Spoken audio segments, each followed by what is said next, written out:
오늘 본회의를 열어 김황식 국무총리를 비롯한 국무위원들을 출석시킨 가운데 정치 분야 대정부 질문을 벌입니다. 정치 분야 여러 가지 현안들이 있죠. 개헌 문제도 있고 최근에 국정원의 인도네시아 특사단, 숙소 잠입 문제, 민생 문제 많은 문제들이 있는데 내용을 좀 살펴보도록 하겠습니다. 김재원 정치평론가 자리하셨습니다. 안녕하십니까? 안녕하세요.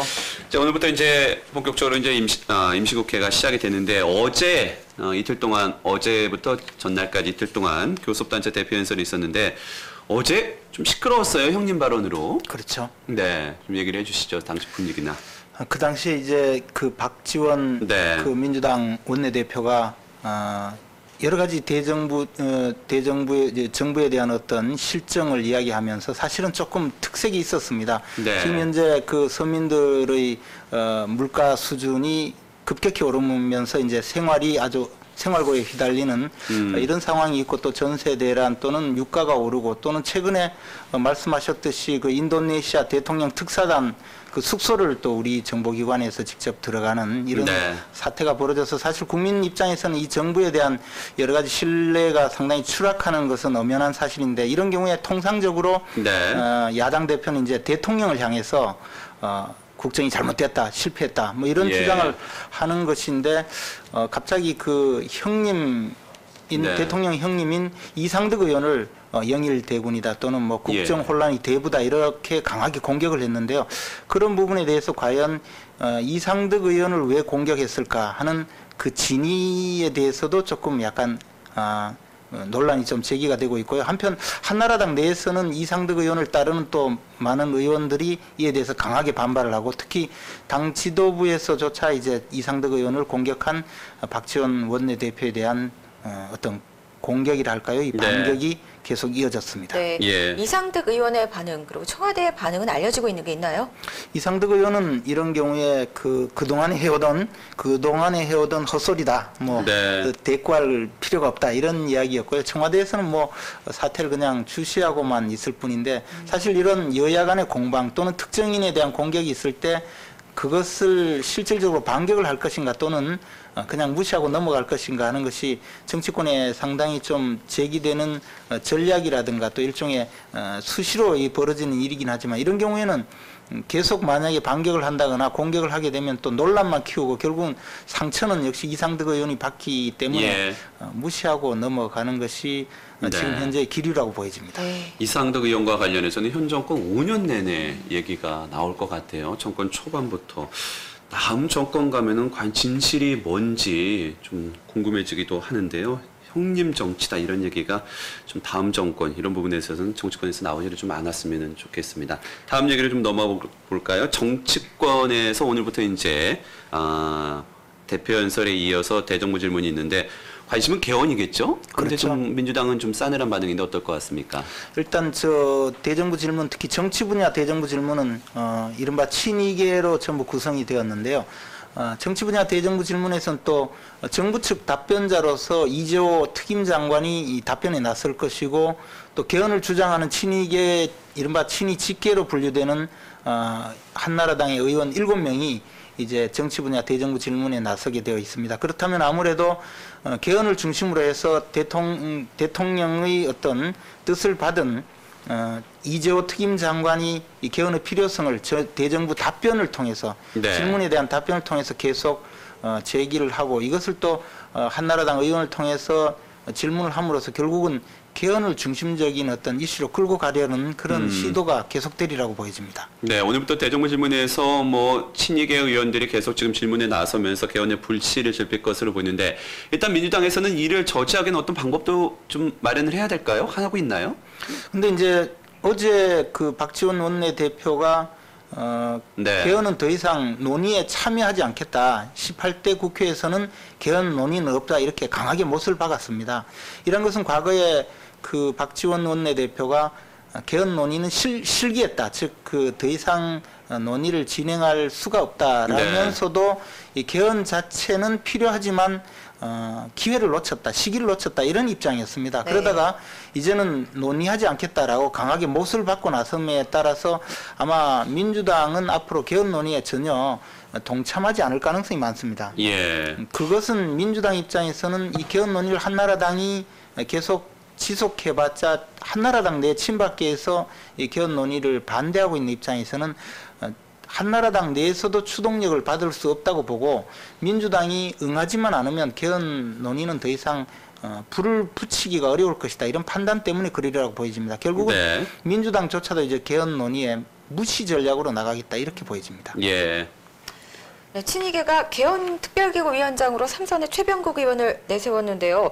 이렇게 최 의원이 전면에 서게 된 배경은 어떻게 해석할 수 있을까요? 최병국 의원은 검사 출신의 그 삼선 의원이고 법률 전문가이죠. 그리고 이른바 친이 직계인 그 함께 내일로 소속 의원입니다. 그래서 최병국 의원을 이제 개헌 특위 위원장으로 세우고 아마 친이계 중심으로 어차피 개헌 논의를 지속해 가야 하기 때문에 네. 최병국 의원을 내세운 것 같습니다. 다만 그 최병국 의원이 개헌특위 위원장으로 되는 과정에서도 한나라당 지도부에서도 상당한 또 진통이 있었던 것으로 보여지고 그 과정에서 김무성 원내대표조차도 조금 인선에 약간의 문제를 제기했었고 또 서병수 최고위원 또는 나경원 네. 최고위원까지 문제 제기를 하는 것으로 봐서 과연 이제 이 개헌특위가 정상적으로 제대로 힘을 발휘하고 또 기능을 제대로 해갈 것인가에 대해서는 잠못 의구심을 갖지 않을 수가 없을 것으로 보여집니다. 네, 지금 특위는 구성이 됐는데 한나라당 내에서도 같은 당인가 싶을 정도로 개헌과 관련해서 상당히 강도 높은 비판도 나오고 있지 않습니까? 뭐 정도원 의원의 비판도 있었고요. 말씀하신 대로 서병수 의원, 뭐 홍준표 의원 등 뭐 여러 가지 당내 최고위원들 사이에서도 좀 입장이 좀 다른 것 같은데 어떻게 봐야 될까요? 당내 개파 간 또는 정당 간의 개헌 간의 입장차가 좀 드러나지 않습니까?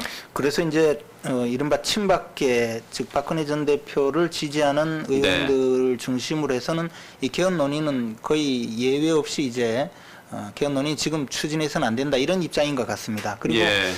친이계 입장에서도 보면 상당히 중립파로 분류되는 이른바 개혁 성향의 초선 의원 모임에서는 개헌은 지금 바람직하지 않다 이런 입장을 정리한 것 같고요. 예. 또 친이계라고 하더라도 나경원 최고위원의 정도도 역시 개헌에 부정적이고 또 정돈 최고위원도 이 개헌에 부정적이고 네. 이런 상황을 본다면 또 홍준표 최고위원도 역시 개헌에 부정적이지 않습니까? 예. 이렇게 된다면 친이계 내에서도 개헌에 아주 긍정적이고 또 친이계 내에서 개헌을 직접 추진하겠다라는 그런 의원들은 그렇게 많지 않은 것으로 보여집니다. 아하. 지난번에 보면 이재호 특임장관이 이 친이계 의원들을 모아서 개헌에 대해서 논의를 할 때 모인 의원이 한 45명 정도라고 외부적으로 알려졌는데요. 실제로 그 숫자 이상은 그렇게 개헌에 적극적으로 나서지는 않는 것이 아닌가 이런 관측이 제기되고 있습니다. 예, 개헌의 진정성과 그 내용을 떠나서 좀 개파 간에 그리고 또 정치권들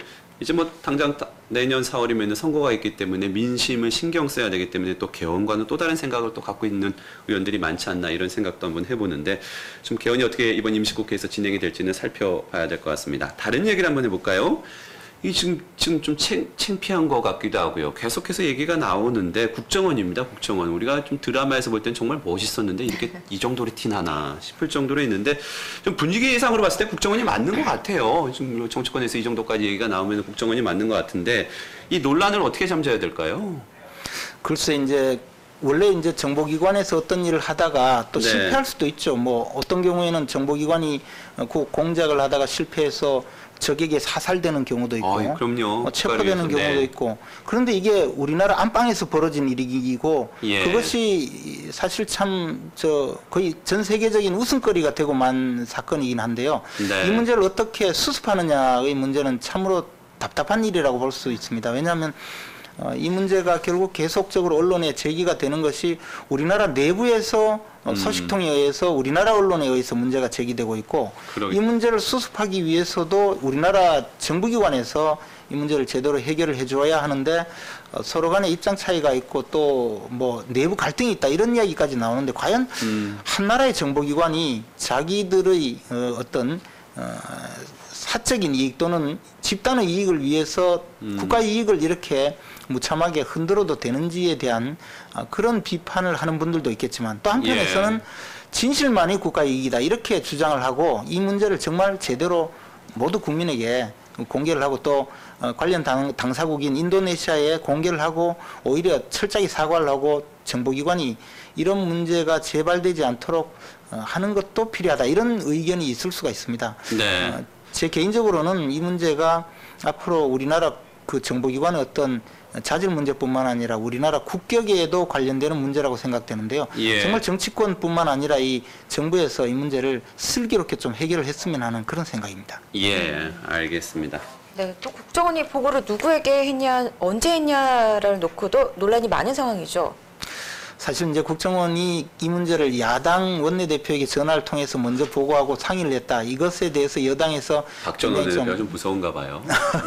굉장히 좀 화를 내고 있는데요. 네. 정보기관 입장에서 이제 문제가 터지고 나니까 여당은 이 문제를 좀 자신들의 입장을 생각해서 좀 덮어주겠지만 야당은 이 문제를 굉장히 걸고 넘어지면 정보기관이 힘들어진다 해서 야당에게 먼저 협조를 구할 수는 있겠죠. 그러나 네. 어찌됐든지 이런 문제가 과연 우리 국민들이 봤을 때 정말 좀도둑만도 못한 이런 정보기관에게 우리가 언제까지 국익을 맡겨놓고 또 우리 생명과 재산을 맡겨놔야 할지 참 회의가 든 것도 사실입니다. 네, 다음부터 좀 티나지 않게 좀 했으면 좋겠습니다. 어제 또 그 대법관 후보자 청문회가 있었는데 일부 보도에 의하면 국회의원들 참 공부 안 해요. 자료를 잘못 읽기도 하고 질문도 잘못하기도 하고 어제 좀 많은 분들이 창피를 당했는데 일단 부동산 투기 의혹이 불거졌죠. 그렇죠. 특히 그 이상훈 대법관 네. 내정자의 경우에는 상당히 한나라당 소속 의원들이 강하게 또 문제 제기를 하고 했습니다. 그리고 본인도 이른바 다운 계약서라고 하죠. 실거래 가격으로 계약서를 작성하지 않고 그 공시가격 또는 그 이하 가격으로 이제 당사자 간에 계약서를 작성하고 그에 대한 세금을 포탈하는 행위를 이른바 다운 계약서라고 하는데 예. 본인은 그 사실 강력히 부인을 했지만 결국은 드러나고 말았습니다. 예. 또 1년에 2번씩 부동산 거래를 했다. 네. 시세 차익이 24억에 이른다.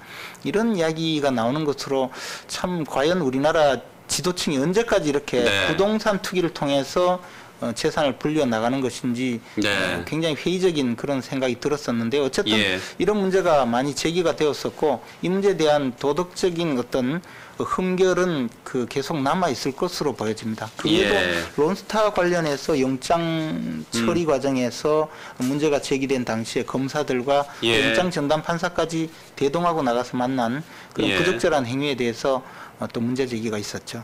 예.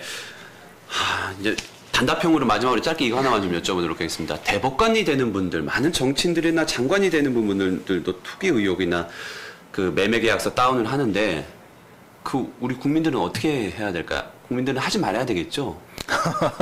국민들은 이제는 할 수가 없게 법이 바뀌었습니다. 예. 그래서 이제는 그런 일이 있으면 네. 엄히 그 세금을 추징하고 또 형사 처벌을 하는 그런 예. 제도로 이제 바뀌었기 때문에 앞으로는 그런 일이 없을 것으로 예상이 됩니다. 네, 따라하면 안 되겠습니다. 정치권 분석해봤습니다. 김재원 정치평론가였습니다. 고맙습니다. 고맙습니다. 고맙습니다.